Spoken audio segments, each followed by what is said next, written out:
പ്രിയപ്പെട്ട സഹോദരങ്ങളെ സലാം.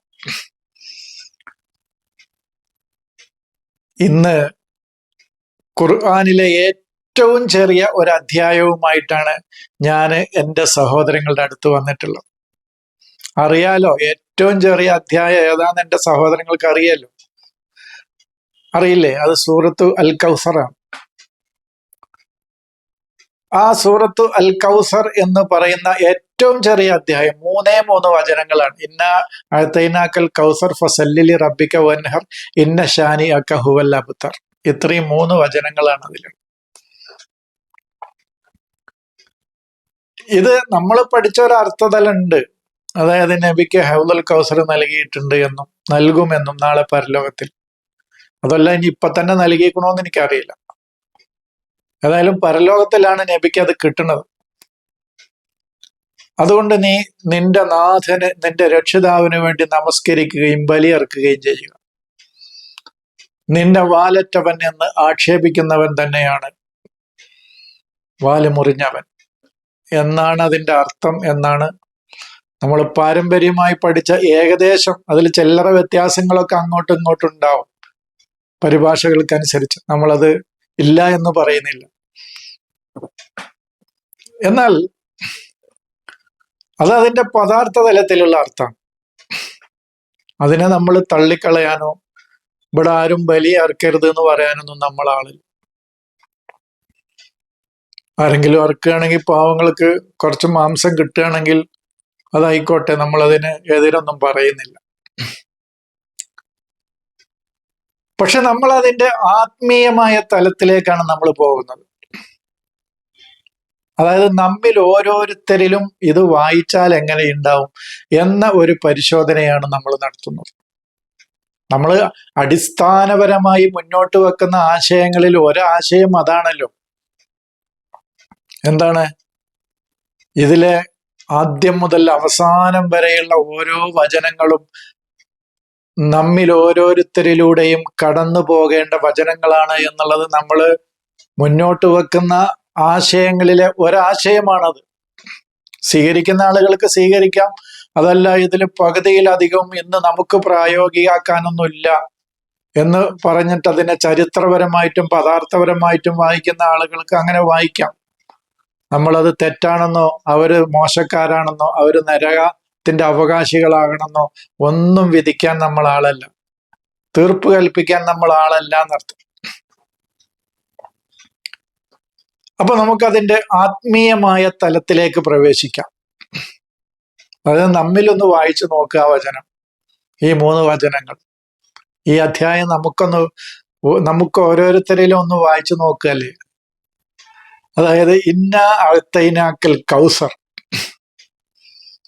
ഇന്ന തീർച്ചയായും നാം. എന്താണ് അള്ളാഹുവിനെ നാം എന്ന് പറയുന്നത് എന്നുള്ളത് ഇപ്പൊ വിശദീകരിക്കുന്നില്ല, അത് പിന്നെ വിശദീകരിക്കുള്ളൂ. കാരണം ഓരോന്നും പറയാൻ ഓരോ സാഹചര്യങ്ങളിലേക്ക് നമ്മൾ എത്തേണ്ടതുണ്ട്. 10 കിലോ ചുമക്കാൻ കഴിയുന്ന ആൾക്ക് 50 കിലോ വെച്ചു കൊടുക്കാൻ ഇപ്പൊ സമയമായിട്ടില്ല.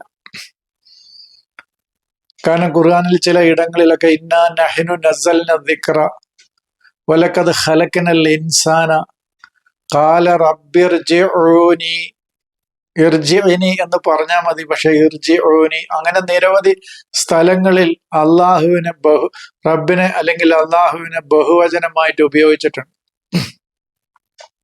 നാം എന്ന അർത്ഥത്തിൽ ഉപയോഗിച്ചിട്ടുണ്ട്. അതിന്റെ ആശയം വളരെ വ്യക്തമായിട്ട് നമുക്ക് മനസ്സിലാക്കാൻ പറ്റുന്ന വിശാലമായ ഒരു അർത്ഥലോകത്തേക്കാണ് നമ്മൾ അത് കൊണ്ടുപോകുന്നത്. അതിപ്പോ ഞാൻ വിശദീകരിക്കുന്നില്ല.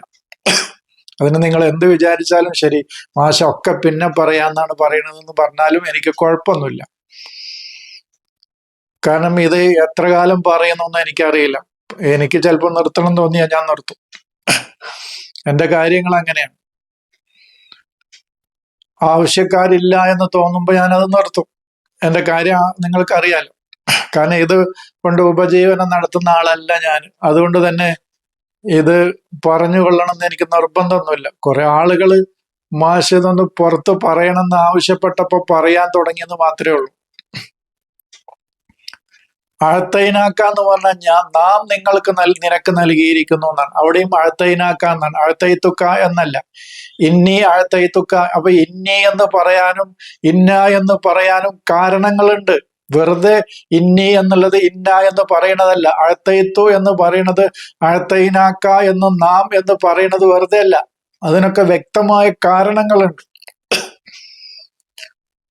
അതാണ് ഇന്ന അഴത്വയിനാക്ക, നാം നിനക്ക് നൽകിയിരിക്കുന്നു എന്ന് പറയുമ്പോൾ എന്നോടാണ് ഇപ്പോ ആ വാക്ക് സംസാരിക്കുന്നത്. ഞാൻ വിശ്വസിക്കുന്നത് എന്നോടാണ് ആ പറയുന്നത് എന്നാണ്. നിങ്ങൾക്ക് എങ്ങനെയെന്ന് എനിക്കറിയില്ല.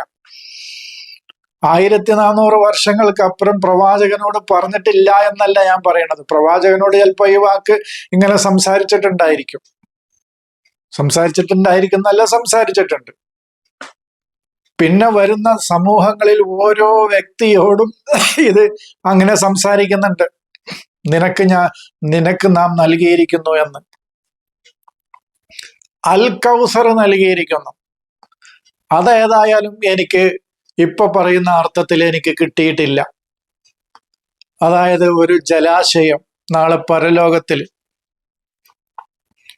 ഹൗലുൽ കൗസർ എന്നാണ് അതിന് കുട്ടിക്കാലത്തൊക്കെ ഞാൻ കേട്ടിട്ടുള്ളത്.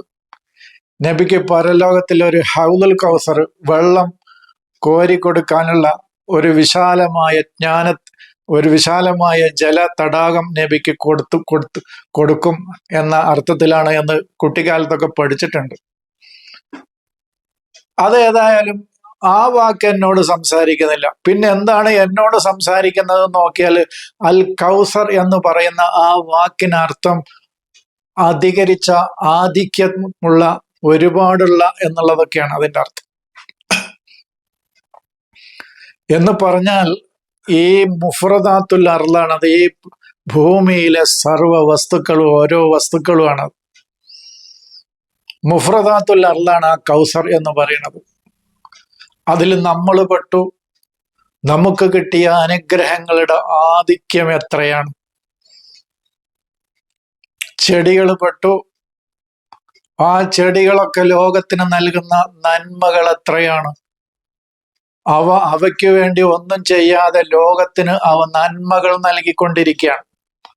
അവയുടെ സൃഷ്ടി വൈഭവങ്ങളുടെ അപാരത അവ വിളിച്ചോതിക്കൊണ്ടിരിക്കുകയാണ്. ഓരോ ചെടികളും ഓരോ മരങ്ങളും. ഒരു മാവൊരിക്കലും തന്നെ അതിൻ്റെ മാങ്ങ തിന്നുന്നില്ല.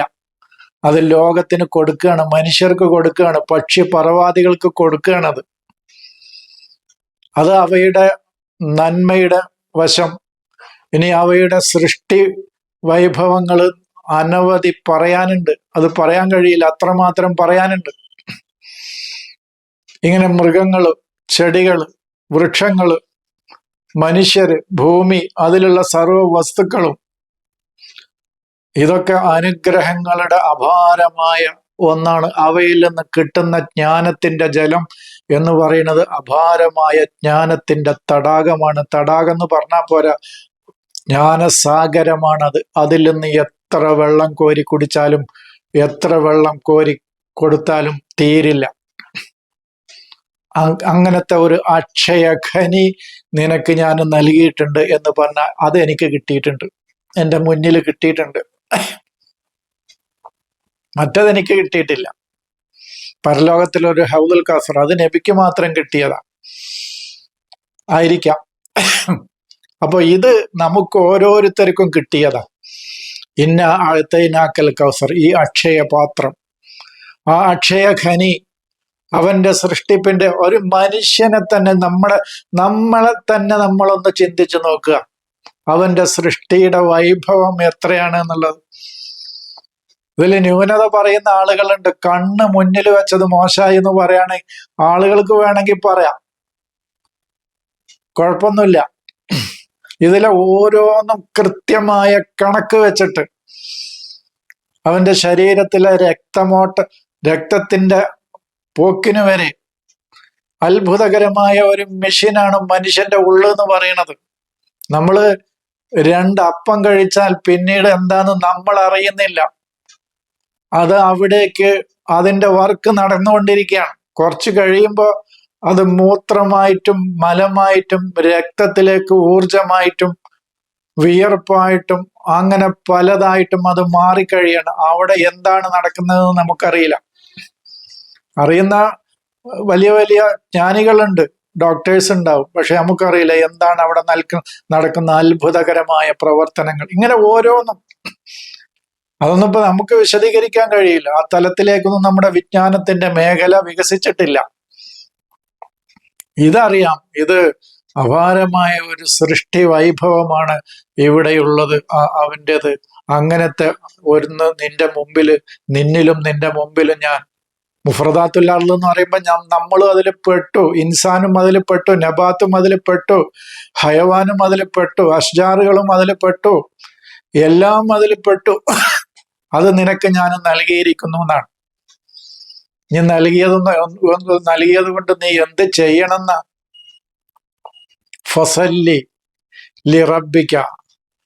ഈ വസ്തുക്കളിലൂടെ നിന്റെ ചിന്തയും ബുദ്ധിയും ഓടുമ്പോൾ നിന്നെ വൈജ്ഞാനികമായും സാംസ്കാരികമായും ആത്മീയമായും നിന്നെ തെർബിയത്ത് ചെയ്തുകൊണ്ടിരിക്കുന്ന നിന്റെ ഗുരുവിലേക്ക്, നിന്റെ നാഥനിലേക്ക് നീ സ്വല്ലി, നിരന്തരമായി നീ ബന്ധപ്പെടുക.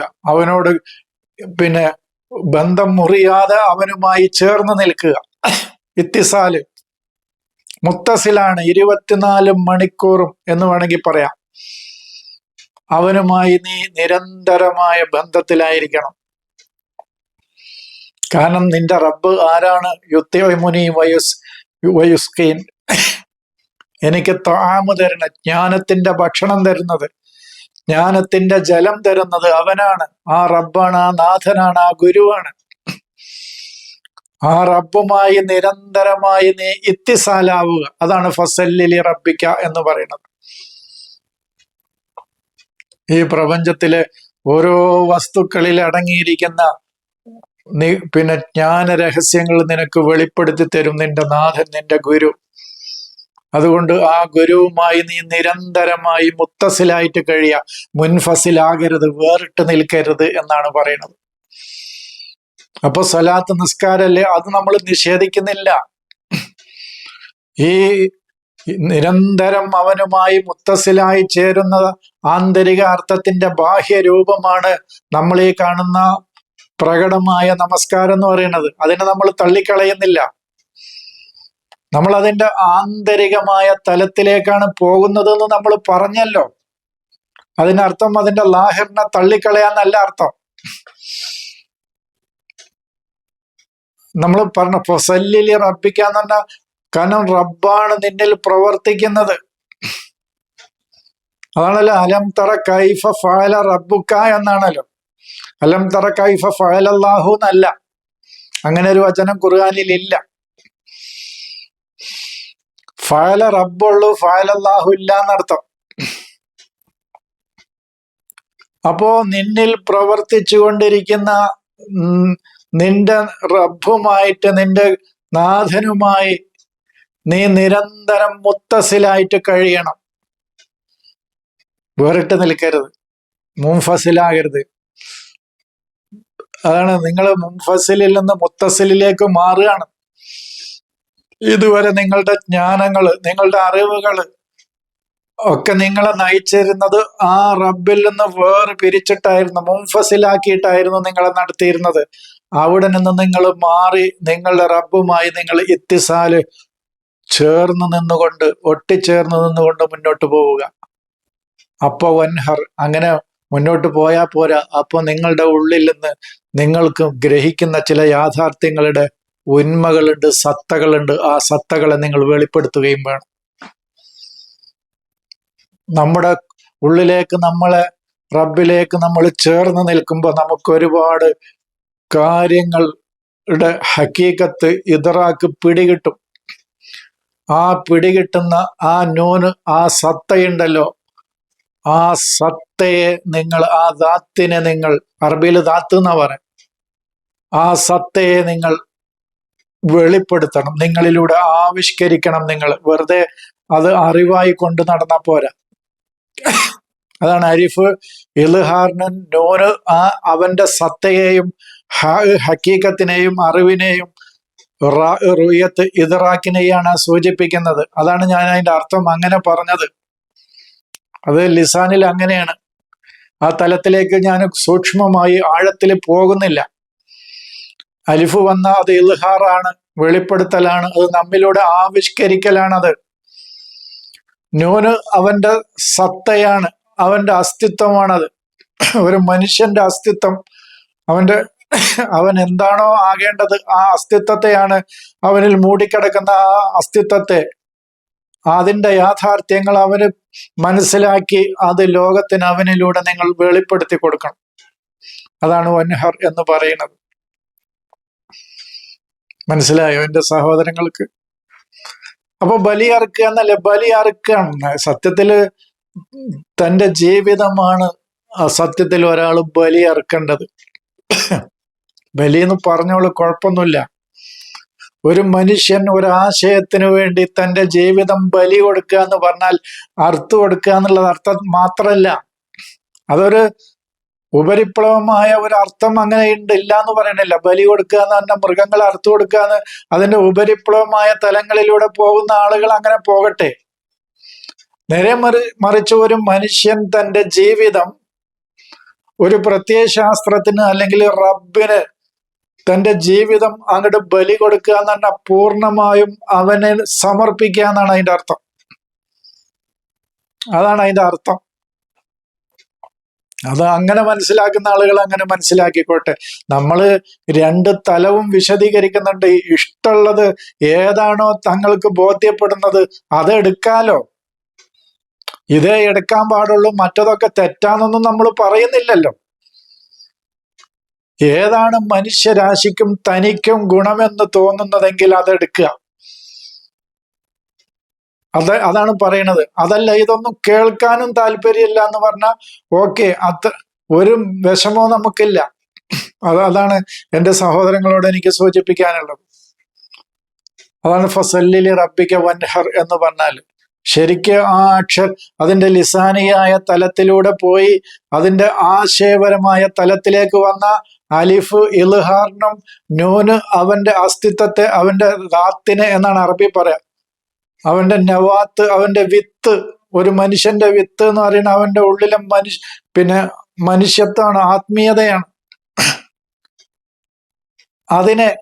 അതിന്റെ ഹക്കീക്കത്തിനെ, അവന് റുയത്ത്, അതിനെക്കുറിച്ചുള്ള അവന്റെ കാഴ്ചപ്പാടും അവൻ ഗ്രഹിച്ചതും എന്തൊക്കെയാണോ എന്ന് പറയുന്നത്, ആ ഗ്രഹിച്ച യാഥാർത്ഥ്യങ്ങളുടെ ആ ഉന്മയെ അവൻ എന്ത് ചെയ്യണം? തന്നിലൂടെ ലോകത്തിന് വെളിപ്പെടുത്തി കൊടുക്കണം. വെറുതെ ഒരുപാട് ജ്ഞാനം ഉള്ളിൽ കൊണ്ട് നടന്നിട്ട് കാര്യമല്ല. ഇന്ന ഷാനിയ കഹുവൽ അബ്തർ, നീ വാലറ്റവനാണ് എന്ന് പറയുന്നവൻ തന്നെയാണ് വാലറ്റവൻ. നിന്നെ ആക്ഷേപിക്കുന്നവൻ തന്നെയാണ് വാലറ്റവൻ. കുഴപ്പമില്ല, അങ്ങനെ ഒരു അർത്ഥം പറയുന്നതിന് കുഴപ്പമൊന്നുമില്ല. നബിക്ക് ആൺകുട്ടികൾ ഉണ്ടായിരുന്നില്ല, അതുകൊണ്ട് നബിയെ വാലറ്റവൻ എന്ന് മക്കക്കാര് വിളിച്ചിരുന്നു. അതിന് പകരം പറഞ്ഞതാണ് അള്ളാഹു എന്ന് പറയുന്ന ആ അർത്ഥം മനസ്സിലാക്കുന്നതിന് കുഴപ്പമൊന്നുമില്ല. നമ്മളോട് സംസാരിക്കുമ്പോഴാണ് നമുക്കതിനെ കുറിച്ച് പറയാൻ. ഇന്ന ഷാനി അക്ക, നിന്റെ ഉള്ളറകളെ മുഴുവൻ പുറത്തു കൊണ്ടുവന്നു തന്നവൻ അത് റബ്ബാണ്, നമ്മുടെ ഗുരുവാണ്. അല്ലാതെ മക്കാരാണെന്ന് പറയുന്ന ആളുകൾ അങ്ങനെ പറഞ്ഞോട്ടെ, കുഴപ്പമില്ല. ഷാനി എന്ന് പറഞ്ഞാൽ നിന്റെ ഹാലത്തുൽ ലിംനിയ, നിന്റെ ഉള്ളറകളിലെ അവസ്ഥകൾ, നിന്റെ ഉള്ളിലിരിക്കുന്ന മുഴുവൻ അവസ്ഥകളെയും എന്തൊക്കെയാണ് എന്ന് പുറത്തു കൊണ്ടുവന്ന് നിനക്ക് കാണിച്ചു തന്നവൻ ഹുവ, അവനാണ്. ഇന്ന ഷാനിയക്ക, ആ ഹുവയാണ്. കുൽ ഹുവല്ലാഹു, അതാണ് ആ റബ്ബ്. ആ റബ്ബാണ് അബ്തർ, നിന്നെ ചിന്തയുടെയും അന്വേഷണത്തിൻ്റെയും അതുപോലെ തന്നെ ഫിക്കറിൻ്റെയും ദുഃഖായിൻ്റെയും എന്നാണ് അതിന് എഴുതിയിട്ടുള്ളത്. ചിന്തയുടെയും കാര്യങ്ങൾ ദക്കിയുറുയത്താണ് ദുഃഖാന്ന് പറഞ്ഞത്. സൂക്ഷ്മമായി കാര്യങ്ങളെ മനസ്സിലാക്കുന്നതിലും നിന്നെ മുത്തഫരിതാക്കിയവൻ, ഏകനാക്കിയവൻ അവനാണ്. അതാണ് അബ്തർ എന്ന് പറഞ്ഞാൽ. നിന്റെ ഉള്ളറകളിൽ നിന്ന് നിന്റെ ഉള്ളിലെ അവസ്ഥകളെ മുഴുവൻ നിനക്ക് പുറത്തു കാണിച്ചു തന്നവനാരോ ആ ഹുവയാണ് എന്ത് ചെയ്തത്? നിന്നെ തഫറുദും ബിൽ ഫിക്കിരി വദ്ദുക്കാവുന്നാണ്. നിന്നെ മുത്തഫരിദായിട്ട് ഏകനാക്കി നിന്റെ അസ്തിത്വത്തെ മനസ്സിലാക്കാൻ നീ തന്നെ നിന്റെ ഉള്ളിലേക്ക് നീ തന്നെ പോകണമെന്ന് നിനക്ക് അറിവ് തന്നവൻ, ആ ചിന്തയിലേക്ക് നിന്നെ ഏകനാക്കിയവൻ. അതാണ് തഫറദ എന്ന് പറഞ്ഞാൽ ഏകനാക്കി തീർക്കുക എന്നാണ്. നമ്മളെ ഏകനാക്കി തീർത്തവൻ അവനാണ് എന്നാണ് പറയുന്നത്. ഇത്രയും കാര്യങ്ങളാണ് ഈ അധ്യായത്തെക്കുറിച്ച് എനിക്ക് എൻ്റെ സഹോദരങ്ങളോട് സൂചിപ്പിക്കാനുള്ളത്. തൽക്കാലം ഞാൻ നിർത്തുന്നു. സലാം.